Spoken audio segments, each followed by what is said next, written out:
Let's get this out of the way right now. I'm a cop currently right now. I've been a cop for the last 21 years.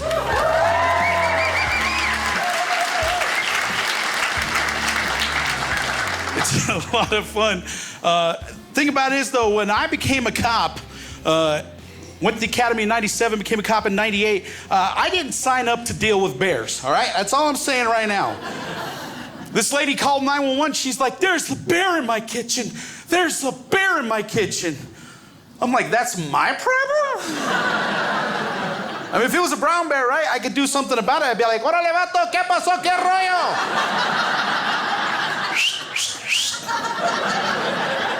They got any enchiladas in the freezer or what, eh? But that wasn't the situation, right? So my partner comes out of the station, right? The night that we got this call, I was paired up with one of the SWAT guys, all right? I'm not a SWAT guy, but he was. And he comes out of the station, he's like, yeah, bro, we're gonna go get the bear, bro. And you know, he's that one cop that just has that swagger, yeah, bro.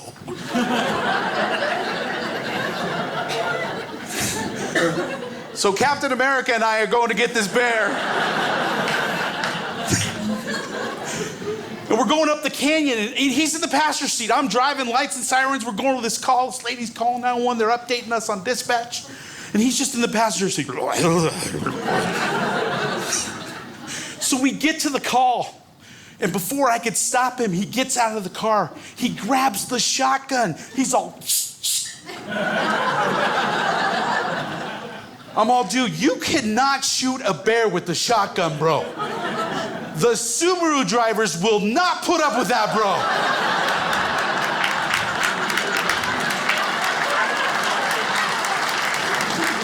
Any Subaru drivers in here tonight? Shut up, nobody cares. Nobody cares.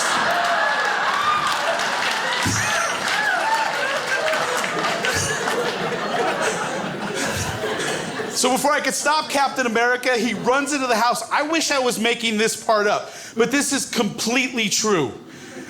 I'm standing outside. This is the very next thing that I hear. Here, bear, bear, bear, bear.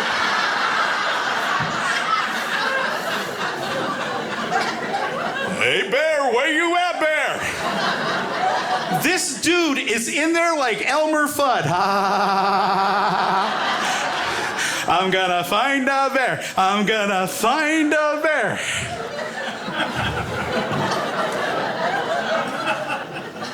I just want to point out, at this point in time in the show, I was still outside the house, okay? Because I know better. My mom raised a smart kid. And I'm thinking to myself, what's the SWAT guy in there doing? Like searching the house all tactically and everything? He's gonna round the corner in the kitchen, come face to face with the bear and be like, hey, boo-boo, got a picnic basket?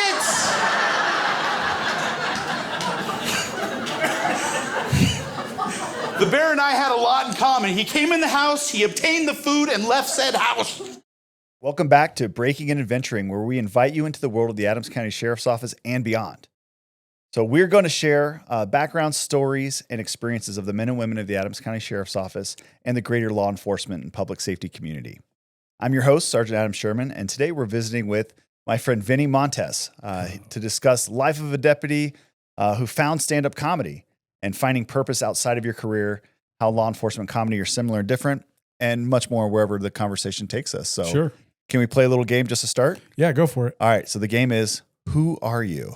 So I'm Vinnie Montez. I'm a 27-year veteran law enforcement officer. I'm still active.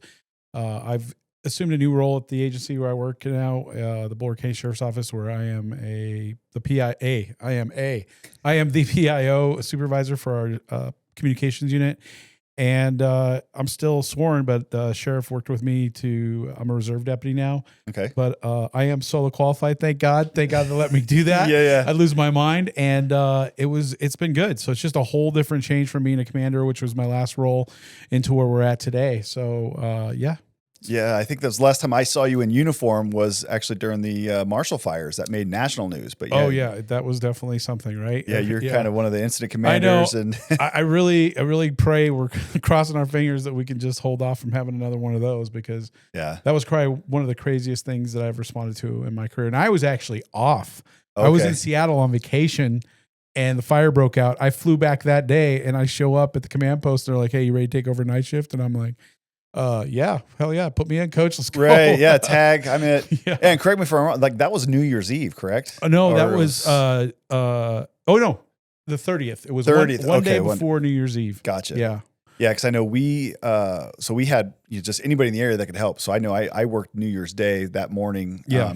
to help out as much as we could. And so, yeah, just horrible situation. We but had yeah. agencies from all over the metro area, and I cannot, on behalf of our sheriff then and now, thanks for everybody coming out, because it was a spackling of a little bit of everybody from everywhere. You know, people were even showing up. Hey, you need us, and we didn't even have them on the list, and we're like, okay, where are we going to put you? You know? Oh yeah, and I know people were coming from out of state to make donations. And Yeah. people want just that impacted a huge. Even the area. military, the National Guard was helping us out, so we really appreciate everybody for jumping in. So yeah, so a lot to juggle. So yeah, is there any other things that just kind of stand out in your 27 years? Just extraordinary circumstances or anything funny that you're just like, man, I love this. Let's lay this on the table. One of the biggest things that I struggled with my career was my mental health. That was a big dip for me, and really where that came from is, I don't know if I'm the only one that shared it, but I think that a lot of people felt early on in law enforcement, especially in the 90s and the early 2000s, there wasn't a whole lot of touchy-feely talking about your feelings. I think there's always been a taboo around first responders talking about that. It's at least in the first responder world, because I think people often have the impression that the old school people like me, that if you talk about your feelings or you feel like you're struggling with stuff, that I can speak for myself. I felt like if people found out I was struggling, that they would immediately think that I was weak or not able to handle covering them. And really, that's the farthest thing from the truth. You know, we always speak about a brotherhood and a sisterhood inside of this organization as far as law enforcement's concerned. And people are always willing to step up to your left and to your right to help you out.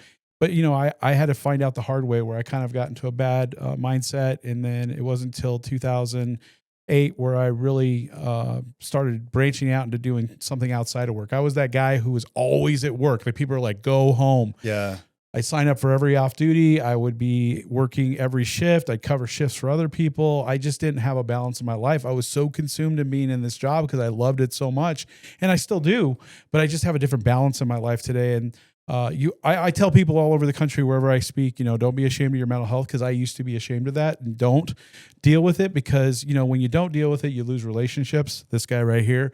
You self-cope and self-medicate, you drink more, this guy right here, all these things that really people are afraid to talk about.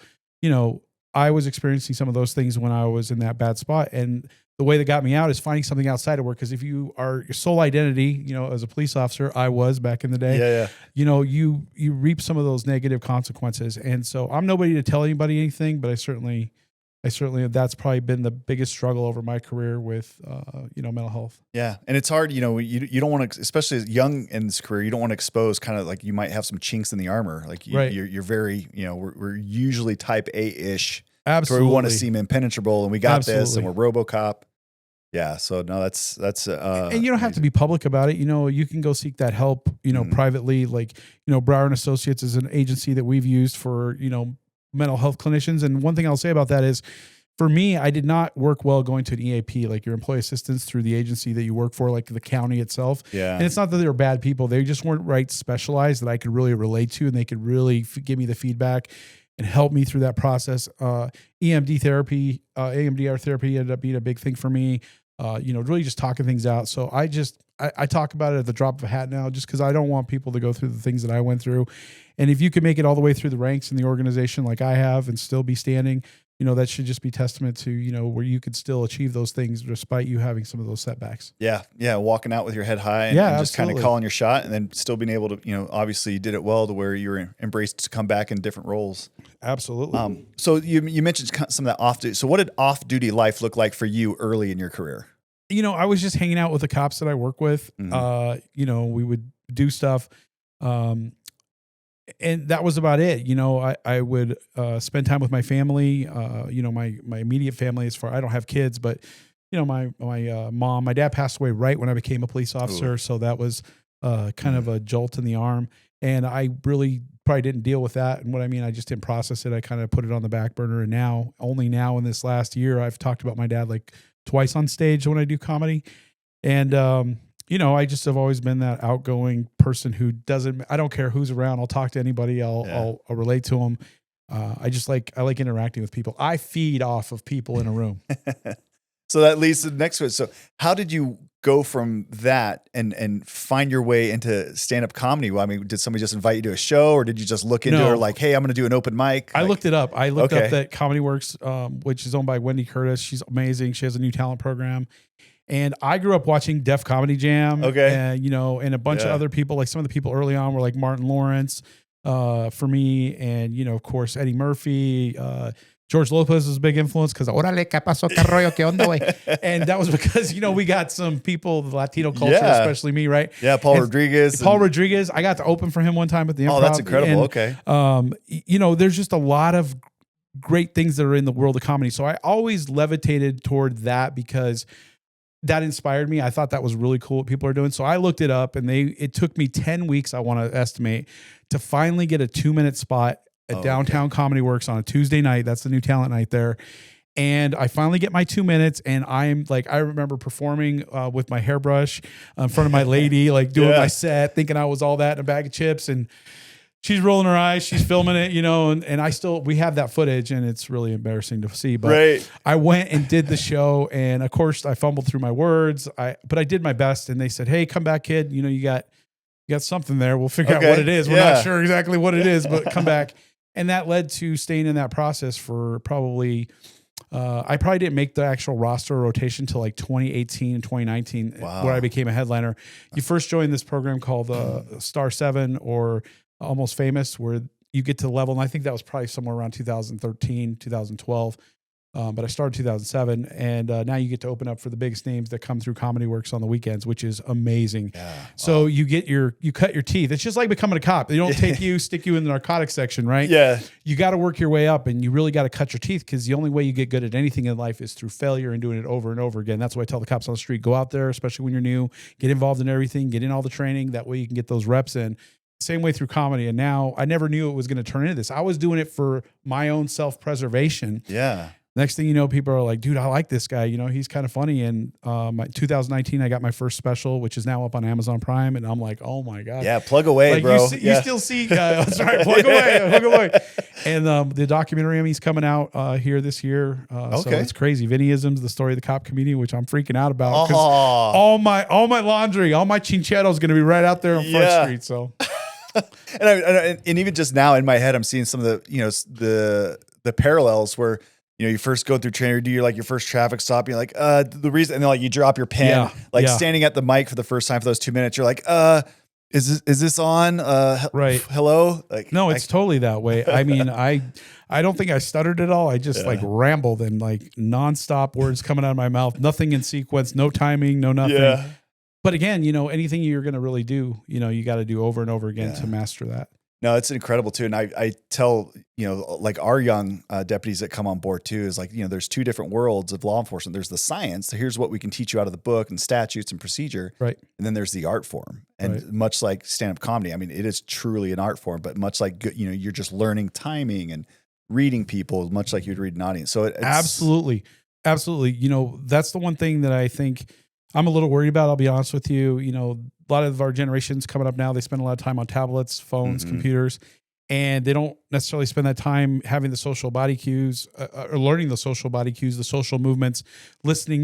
The first time you pull somebody over and you're like, hey, what's your name? Do you have your driver's license? And they're like, oh, no, I don't have my driver's license. Like, all right, write down your name here on the notepad, or tell me what your name is. They're like, Adam Smith. And you're like, okay, what's your date of birth? And they're like, 1, 2, right? There's that hesitation, already in that moment that person is completely feeding you a line. So then that's when you like, hey, dude, before you let him commit to the lie, right? You're like, hold on a second. You understand that providing false information to a police officer, although it's probably not the same charge anymore, is a misdemeanor back in my time. And then you'd be like, you want to try again? And they'd be like, yeah. What's your name? Bob Smith. Okay, well, whatever. What's your warrant for? Yeah, what's your warrant for? But you learn those cues, and that's all about the repetition. Nice. No, and so it sounds like once you did that first 2 minutes, I mean, did you just catch the bug right away and just kind of find this kind of extra purpose? Yeah, it was the worst. You're performing in places like Squire's Lounge on Colfax, where like literally Denver PD's walking in doing walkthroughs. Yeah. Lion's Lair, Kinga's. I mean, like all these places like on Colfax and stuff where Club 404, and you're doing this for like 2 or 3 minutes or 4 minutes or 5 minutes at most per set. Yeah. And the whole room is not filled with anybody who really wants to come and enjoy comedy. It's just nothing but comics in the room. Yeah. Or bringer shows. Yeah. Right? Bringer shows, and it's really eye opening. But again, you got to go through that and understand what it's like to build the material. Cause anything that comes out that ends up being polished and good that I do on stage now, that's spent a lot of time refining in the middle of other shows. All that stuff that happens is for a reason. So yeah, it's been quite the experience. So I guess I'll ask, just because I know about the inner workings and the kind of the brotherhood, sisterhood, and family of law enforcement. Is it the same way with comics? Are you guys like giving constructive criticism to each other, or are you guys almost looking at like your competition to each other? It's like the cop world too. You got some cops that are like very guarded and they just kind of keep to themselves, and they don't really want to interact that way. But then you have a lot of the people, which is the majority of cops, the majority of comics, who are very helpful. People always want to help you out. A lot of cops get into this profession simply to help people out. So they're really good about the camaraderie, helping people out. In the comic world, it's the same way. I found that most of the people, like 99% of them, are always willing to help you out. My first night on stage at that open mic, there was a guy by the name of Troy Meeks. God bless you, Troy Meeks, wherever you're at today. I was so nervous. He gave me a little buzzer to put in my pocket that went off at 1.5 minutes. Okay. or whatever the time was, just to let me know, hey, you're wrapping up, because they cut the mic at 2, whatever your time is, they cut the mic, right? Done. You don't want to be that guy to get the mic cut off, because then you're standing there, you're like, thank you, and you're walking off, and it's just really interesting. So people are very helpful, and I think that camaraderie, whether it be the comics or the deputies that I've worked with over my career, they're absolutely awesome. And I say this all the time: you can't get anywhere in life without relationships and people helping you out. And you can think about, I guarantee if you thought, or anybody in this room thought about, who have been those people that have given you that little tidbit of advice or a little bit of help here along the way. We don't always listen to it, right? Because I had plenty of mentors telling me, Vinny, don't do that. And I'm like, oh, I got it. Because when you're young and you come out of the academy, you're like, oh, I know this. I've been on the street for 2 years. Put me in, coach. I can handle anything at this point in time. That was me. And of course, they called me I had a couple nicknames when I worked in the jail. When I first started my first 3 years, they called me the gas man, because anytime something was going on, I'd show up. They'd be like, oh, we're going to go up in flames here. And then on the street, they would call me, the S magnet. I'll just use that weird. word. Yeah, I've heard that one. Because, everywhere I go, there'd be chaos that would ensue. And of course, you had to learn from those things. But that was me. And it still is. I still have that dark cloud that follows me around. When I'm working, something will happen. And but it's a blessing and a curse. Garth Brooks always says, the things that are blessings are also curses, and curses are also blessings. So my outgoing personality is good, but sometimes it's a little too strong for some people. Yeah, and they're like, tone it down, throttle down, young man, throttle down. I'm not a young man anymore either. 49. Whew. Man, went by quick. Don't look a day over 47. Thank you very much. I appreciate it. You don't look a day over 65. I appreciate it. Yes. Don't do it. Don't do it. Don't do it. No, we're good. No, this will be a roast battle. No, and it's funny too. And I'm curious. I have a guess, but I know for me, especially in like those tense situations, I was always the kind of guy who, whether it's through humor or something, I could kind of find a way to diffuse, where honestly, I was able to work my way out of a lot of situations by reading people, but using some of my own traits and skills, but still getting my job done, still finding the drugs and then getting the warrants and all that stuff. Yeah. My friend, Randy Wilbur, who's a good friend of mine. He's a good dude. Sorry, I mentioned your name, bro, but tough luck. He's still with the agency. Give us 4 stars. He's a good dude. He'd always say, Vin, you'd always like start with people and you kind of rile them up a little bit, but you had that skill set by the end of the time. They're your best friend. They want to buy you a cup of coffee. Yeah. I've always had that ability to be able to talk to people. And I think if there's one thing that people could master in the field of law enforcement is the ability to build rapport and talk to people. We send people to CIT, crisis intervention training. We send them to all kinds of different classes. I've been to negotiation school for the FBI, where they teach you a lot of the ALS stuff, active listening skills, all those things. Your ability to find commonality. The biggest thing I will tell you, this is me speaking, I'm not a trained trainer, but I have a lot of experience. And the one thing I tell people all the time is just learn to master the ability to find one piece of information. It doesn't matter where somebody maybe went to school, where they grew up, what their favorite food is, but whatever call you're going to or whatever situation you're dealing with, find that one commonality, because you all been to that school party when you were growing up, right? And the only person in there is that one person you do not like. You do not like. And at that moment, when you're all alone in that room, and you don't know anybody else, what do? You walk up to that person, you're like, hey, bro, what's up? How you doing, man? Yeah. And you both kind of give each other that awkward look, right? Well, that's because you have that one piece in common. So even when you have conflict in situations that are negative and things are happening bad, being able to find that one piece that'll bridge the gap is what I tell people all the time. Find that one piece, find the hook, establish that rapport. Establish rapport. What movie is that from? I can't remember. I don't know. But it's funny too, and as you're doing that, and I found it, and that's where the art form comes in, because you're still clicking through the Rolodex of your mind of here's what I'm looking for, here's the my investigative skills as I'm building that rapport and joking around and kind of diffusing or just kind of Well, cops are some of the best actors and people who have to learn how to delay better than anybody else, right? How many times have you been on that situation where you got that person that knows they have a warrant, they have a warrant because you heard it in your earpiece, and your cover's not there yet because we don't, in our agency and a lot of agencies, I assume you don't put the handcuffs on until you got another cover car there, and you're just like, hey man, what's going on? Am I going to jail? Like, look man, let's not put the cart before the horse yet. We'll find out when we find out, and you're just buying time to create that time and distance so that you can do it safely.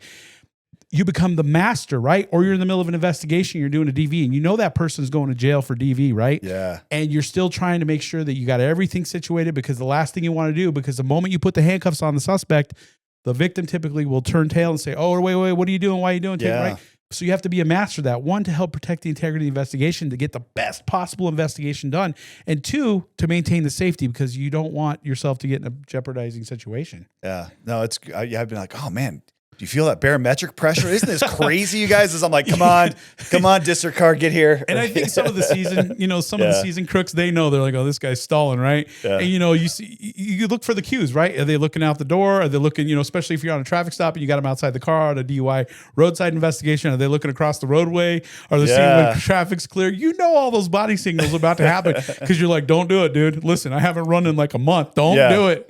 In me, I haven't run. Running for me is like, to the dinner table. Anyway, we've got a perfectly good car. Yeah, you don't need to run. We got a perfectly good car. How many of us have chased in a car until, let them run stop running. Out. Yeah, let them wear themselves out before I get out of the car. Yeah.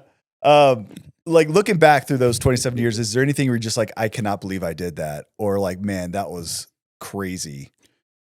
Gosh, it was weird. I got asked this earlier today, and I'll just share this. We got a pursuit one night up the mountains, and we ended up having this car stall out. I shouldn't say stall out, but it got stuck. And they're trying to get it's snowing. Let me paint the picture real quick. It's a night where it's one of those nights where it's crystal clear outside. The snow's on the ground and the roadways on the sides of the roads. After you go off the main roads of the mountains, it's very icy, just compact ice. Yeah. And the car goes down this roadway and into this driveway, and it gets stuck in the snow or whatever it got stuck in, and it's still jamming on the gas. And we're challenging the car, gunpoint. And the car starts to get its traction. It comes by me. I think it's a good opportunity to deflate one of the tires. Sure. So I do. And I fire off a round, and the car ends up, what I didn't realize, because you're young in your career, and this is really early in my career, you realize you actually give more traction to the vehicle. And it wasn't funny then at all. This is like 20 years ago. And the next thing you know, the car crashes, the guys bail out into the woods, and I'm there with my partner leaned up against this tree off away from the distance from our car, so we're not backlit. And I remember asking my partner, I'm like, am I going to lose my job for shooting the car? And of course, I had every reason to explain and justify what I did. But now there's a policy in our agency that exists simply because of that choice and decision. Oh, you got a policy named after you? Everybody, I honestly think any cop that's worth their salt has got at least one or two policies named after them. And people give me a hard time about that in agency, although that number is getting smaller as more people retire. But that's one thing I look back. I don't think that I regret it in any way, shape, or form. It was a learning experience. It was justified. I did what I was supposed to do. But man, I look back and go, holy cow, what a crazy night, right? And we all have, we could sit here for hours talking about war stories, but that's one that just came to mind because I had talked about it earlier today, and I was like, oh my gosh. Yeah, that Firestone's getting it. So now, so you kind of talked about the purpose and just, what you're trying to look, positive things to do off the job. What inspires you now? I think what inspires me the most is stand-up comedy, and being able to do a lot of things that I've been able to do as far as helping people out. So, over the course of comedy, you're trying to get stage time, right? Mm-hmm. And this is probably almost 10 years ago, right around there. One of the Chris Schmad, who was a sergeant and then a commander with a local agency here, he ended up needing some help, and this was public. So, I was able to help put a show together after they asked me to do that. And I was able to perform for free. I was able to bring some of my friends that I'd made in the Denver comedy scene, and we did a show. We raised a lot of money for him. And then it was fortuitous that my mentor and one of the guys I looked up to very much, retired Division Chief Phil West, he ended up having a medical issue as well. And I was able to do something for him. Wow. My partner in NARCS, he ended up having a heart transplant. We were able to do something for him. So taking that gift and being able to share that with people and do cool things. This last year, I was so honored and blessed to be able to perform for the Gary Sinise Foundation on behalf of them. Oh, wow. Okay. In Poland for 4 military bases for our U.S. troops, which was the first time. Now I can say I'm an international comedian. And I never realized that I was going to be able to take it to these heights, but I love the fact that I get to do what I get to do, but both being in this job and keeping those things together, working simultaneously right now, but also be able to take that craft. And what are you going to do? My mom and dad always say you're only as good as you give. And I really enjoy helping people. And, especially when they're people that I know and foundations that I'm affiliated with, it's a great opportunity. And so you take this craft and you're able to make people laugh. And the biggest compliment that I get about anything I do is when I get off the stage and a first responder, whether it be a firefighter, paramedic, or a police officer, comes up and says, "Hey man, I have really been struggling, or it's really been rough lately, and I really needed to laugh tonight." Wow. There is no better compliment in my mind than that one thing. And I don't like accolade, but when I hear that I've touched people in that way on a show, it's absolutely inspiring. And guess what? I get to give that laughter, hopefully, to all the people I work with every day. Although the people that I work with, they don't always see my character as the same way as everybody outside the department does. They're like, it's just Vinny. It's just Vinny. Yeah. No, well, and it's funny too. And just, I'm amazed, honestly, where you find this craft and this art form. And it sounds like you kind of got into just as a way or something for you. Yes. And then in that and over time, it's essentially a gift you created for yourself that you're able to give to others, and through fundraising, just all these amazing causes, and touch so many lives. It makes me feel good too that I get to show that we're not just the things you see in the media. And I'm not criticizing the media. That's not the point. I'm just saying the things you see in the media are not always positive about police officers, right? The majority of it's, kind of on the negative side.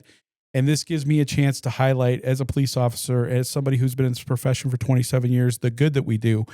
And to take some of the stories that I talk about, whether it be the bear or now I'm talking about this dolphin experience I had while I was in Mexico, and being able to take those things and share those things with people, and they may just see a different, lighter side. I've actually been on a call before where people are like very grumpy with us. Yeah. And then there was this one person who recognized me, like, "Dude, you're the guy I saw at Comedy Works." I'm like, "Yeah." And they're like, "Oh, dude, this guy's legit." And the whole contact changed. You know what I mean? So tell us a joke, funny man. Exactly. They always do that. And I'm like, we're on body camera. I don't know if that's appropriate. Yeah. But being able to find that one thing we talked about, why I say always find that hook. That's something that we can get into with people to build a rapport. I feel through my comedy, I kind of sneak it in on people. They're like, "Man, this guy's not so bad. If he can make people laugh, he makes me laugh." Yeah. And they have a lot of times are like, "Are you really a police officer?" I don't know if I've ever met funny cops, but cops are the funniest people, and everybody in this room will testify. If you've ever been in a briefing for the first 10 minutes before a briefing actually gets started, we're just taking shots at each other, right? It's like a roast battle from it's not for amateurs either, right? It's got like it's a pro circuit inside. Like, I'm just sitting there. I wish the community could just be in there. We could just have a bite. We would turn on the first 10 minutes before a briefing starts, before the sergeant calls to order. Everybody, but the minute they told them that camera's on, the cops will be like, "Yes, sir. No, sir." Yeah.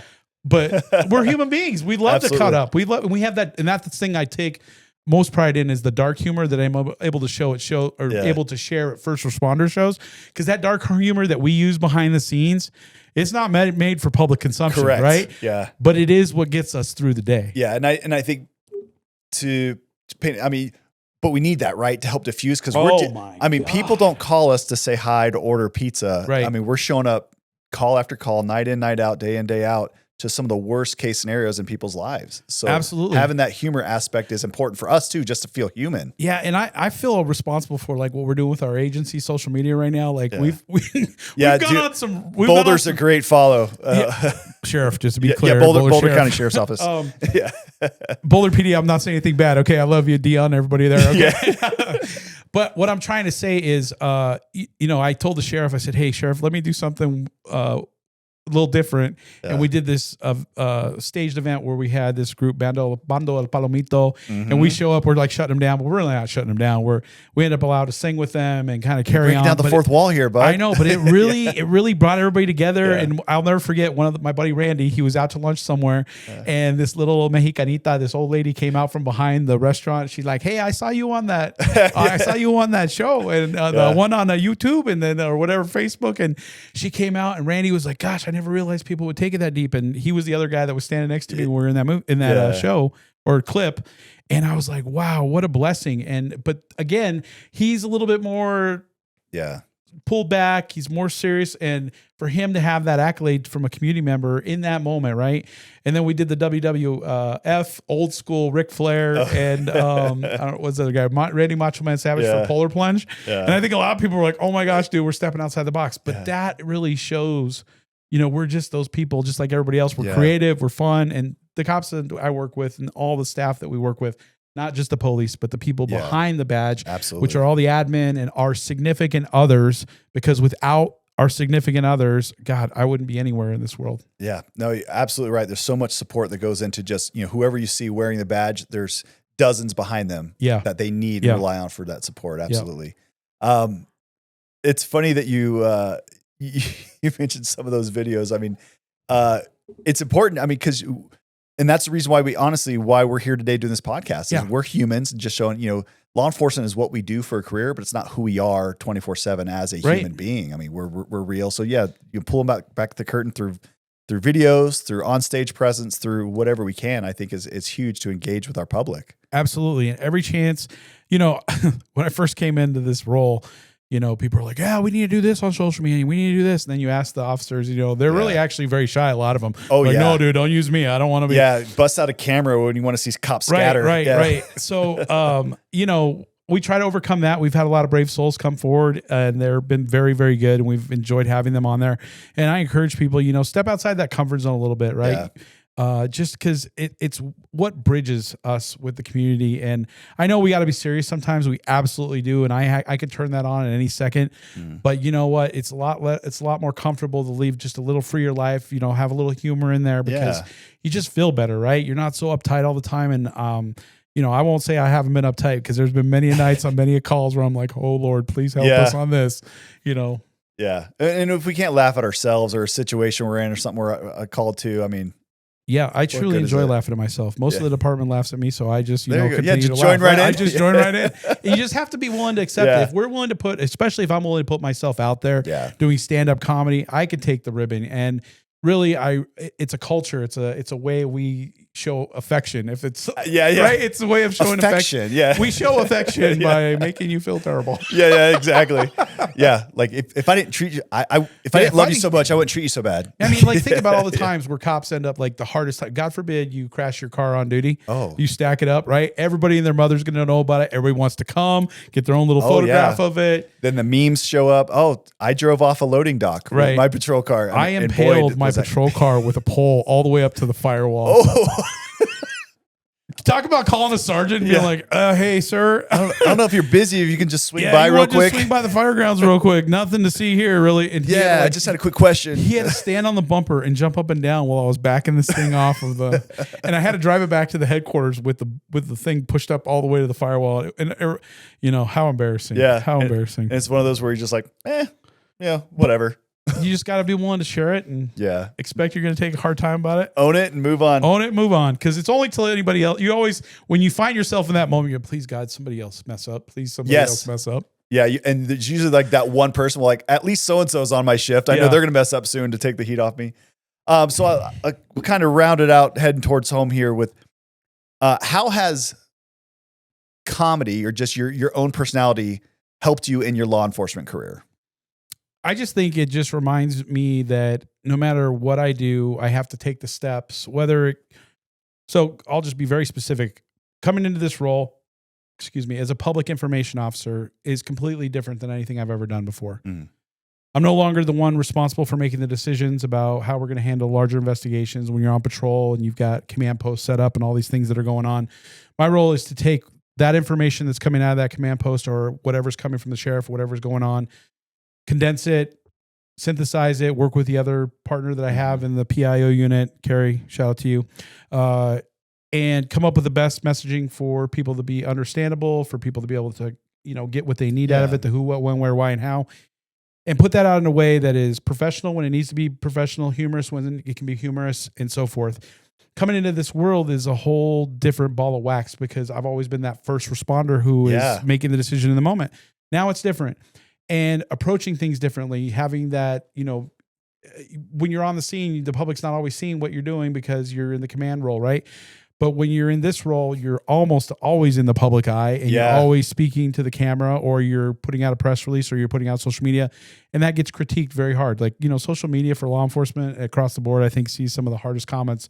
And that's hard for our people to take, I'll be honest with you. Yeah. But you learn to get used to it just like everything else because coming from the world before I was in this world, whether it be comedy, you have hecklers who are giving you a hard time. Yeah. Like I never minded it because like when I worked in the jail, how many times when you walked into a module, you got 25, 40 guys that are just taking shots at you left and right, And so I had that experience in order to just kind of like wave that off. Didn't bother me at all. Yeah. And I enjoy that banter back and forth. And so when people are on stage and they're giving me a hard time, I feel like I'm back in briefing. There you go. So I just fire it back just like we would anything else. So there's a lot of parallels to answer your questions between the world that I live in now in the PIO world or whether I'm acting as a police officer and the world of comedy. It's just a different way. But probably the biggest thing that I walk away from is no matter what I choose to do, those steps that I took to get good at comedy or get good at being a patrol officer, I still have to take those baby steps as a newer PIO. Yeah. I have to go to all the classes, right? Yeah. I have to go to all the training that goes on in order to form that foundation to be a credible PIO. And I've started doing that and I've completed a lot of it.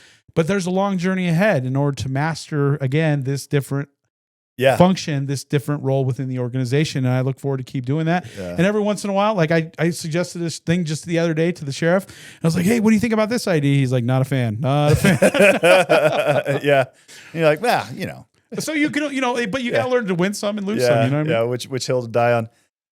I mean, you kind of already answered it. So, but how has law enforcement then helped you in your comedy career? I mean, I know you don't stand up at the mic. I'm like, do you know why I'm here today? And I used to talk like I would say a majority of what I talked about was being a police officer and a cop, and now I've started to morph into just a lot of the other things, the aspects of my life, my dad, my heritage growing up, the things that I like to do outside of work. I like singing, incorporating some of that into the comedy now, and just rounding myself out. I think it's a constant evolution. Even so, somebody's been a cop for 15 years, the cop that they are at 15 years versus the cop they are at 25 years is distinctly different. And, the cop that's at 1 year versus even a 2-year or 3-year cop, those are huge jumps in time. So I think that everything is kind of like summed itself up where I'm in a constant evolution of learning, defining myself, and just growing. And I don't think that's ever going to change until the day I die. I think I'm always going to be that guy who wants to try something new. And what's the next craze that's going to be in social media? What's the next thing that's going to come up? What's the next comedy, dance? Right? What's the next show opportunity? Because I'm never going to say no to show. I love being on a stage and I love performing for people and I love that instant feedback that you get. You kind of it's kind of like a parallel to an adrenaline junkie. Cops they like to get in the action, right? Yeah. Being on stage when you're crushing, there is no feeling like it in the world. That's awesome. Yeah, when you're getting that immediate feedback. Yeah. Well, I mean, as we kind of see the finish line, for all the Vinnie Montez fans, where can they find you? My handle, everything is just my name, Vinnie Montez, Vinnie Montez. Come visit us at the Boulder County Sheriff's Office. We'd love to give you a tour. There you go. Come and ride along, briefing. Come and do a ride along with us. We have a bunch. We work 12-hour shifts. You don't have to ride the full 12 hours. And also, even though this is on the Adams County Sheriff's Office, hey, Boulder County Sheriff's Office is recruiting. Cut his mic off. We're always recruiting. Yeah, that one's for Sergeant Trenka right there. Give a shout out to him. All right, no, I'll be polite to the guests. Yes, you can look into Boulder County. And the Adams County Sheriff's Office is also a fine organization to work for. They are a good organization, but I always got to stay true to my colors. Yeah, you know guys, what I mean? Make sure you crop out my gun pointing at him when he said that, okay?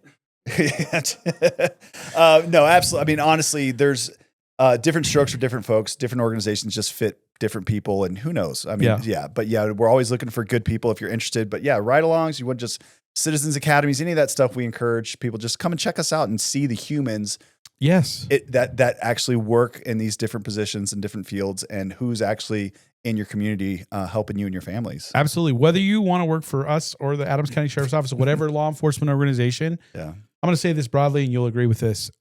Law enforcement right now needs people. Yep. We need good people. We don't need people who can fight really well. We need people who are good communicators. Law enforcement needs people who are going to step up to the challenge. We're always going to need people to help people that can't fight for themselves or stick up for themselves. So whether you want to join Adams County Sheriff's Office, BCSO, any other organization across the country, I guarantee you they're looking for you to come join and step up. Amen, brother. Yeah, no, I mean, that's huge. Well, follow Vinny, whether through Boulder County or his personal stuff. Yeah, follow all of our Boulder Sheriff stuff. Buy tickets to see a show. He's incredible. Oh my gosh, this is not the Vinnie Montez platform. I'm sorry. Me. I don't want. Come pay follow me, and I'll figure out how to get you tickets. So, all right, last question. What's the best thing about your fans? Like people that come up, so you mentioned people that just say you impacted your life, but do you kind of have, how there's deadheads and parrot heads? Like, do you have any like Montez crazies? Yeah, I do. I have had some of the best, people have given me some of the most treasured items I even have in my office this day. I did a show in White Plains, New Mexico. Does that sound right? White Plains, New Mexico. I'm down. They gave me an American flag. It was a thin blue line flag, and I still have it right in the top of my office. And all the stars were shotgun shell bases of shotgun shells. Okay. And it's got that nice lacquer finish and everything. I'm like, I can't even imagine how long that took somebody to make. But that was a present they presented me when I did a show for Del Rio, Texas, and the military down with the Gary Sinise Foundation. I think it was a year ago down in Texas. They gave me the Del Rio sector colonel chief. I can't remember his rank. But he gave me a ammo box that was engraved with the Border Patrol logo and my name and everything on it. That's cool. So I just have these mementos, and they're fans and they're good people. And the other thing is I love when people come up to me and they do what I told you earlier, is they come up and they tell me that they really feel good about their night and their experience. Give me a hug, whatever, because let's hug it out. That's cool. I just enjoy that. Those are some of the best fans. And I will say this publicly. I am only where I'm at today because of all the people and the support. And so I really appreciate everybody who's ever come out to support, whether it's been a sheriff's office function, whether it's been a function for me outside, whatever it is. I really appreciate that, because the men and women who work in our agency, as well as your agency, those little things of thank you and, just taking the time to drop something off. I'm sure you have it where they drop off cookies and bundt cakes and all kinds of stuff, especially when stuff goes crazy like Marshall Fire. Thank you everybody for helping us out, because those little mementos truly make us feel like we're appreciated. Yeah. Yeah. Just people stop and say hello. Yeah. All absolutely. that stuff is amazing. Oh, well, I appreciate you being here. You are incredible. Certainly, my pleasure. You've rounded in or included in law enforcement, wellness, mental health, wellness, comedy, life outside. You are an inspiration. So I appreciate everything you bring. Thank you so much for having me. Absolutely. Well, please follow the Boulder County Sheriff's Office and all their social media platforms, and their videos are hilarious. Your drone video was good. Oh, thanks, man. I love the drone video. Thank you very much. And you can follow the Adams County Sheriff's Office on all the major social media platforms. Check us out on YouTube. If you're listening audio, we have video versions of this podcast and all the podcasts. We also have our own app that you can download and get notifications if you're in our area or traveling through our area. And if you have any questions, topic suggestions, anything we can answer in upcoming podcasts, you can email us at communityconnections@adcogov.org. Until next time, see you later.